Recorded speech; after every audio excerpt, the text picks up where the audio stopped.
نهار تبات عدو نهار تبات عدي، ولا نحدوا ديك الساعه 3 ايام هنا 3 ايام هنا، ولحد نعطيوها الراحه باش ما يغلطش المشرع المغربي بتحديد النسب، باش الدري يعرفوا ولد من.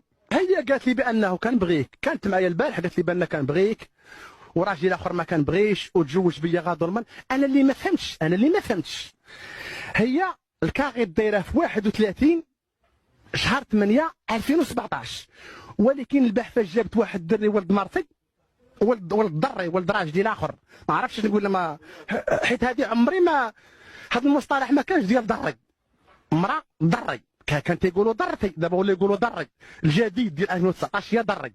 المهم ضري جابت واحد الوليد صغير عنده عام. اذا هاد السيده كي دارت واش ولدت على 4 اشهر؟ ما عرفتش.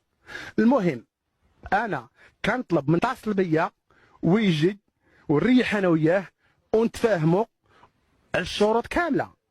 لا ديك السيده اشنو غدير مع مرتنا حنا بجوج، هي مرته وانا مرتي، لا من بني على باطل فهو باطل. اذا السيده العقد ديالي هو الصحيح، هذا الاسبوع خاص مرتي تبقى معايا انا، لا.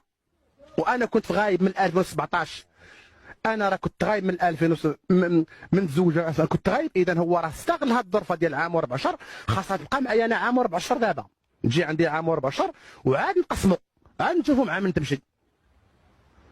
انا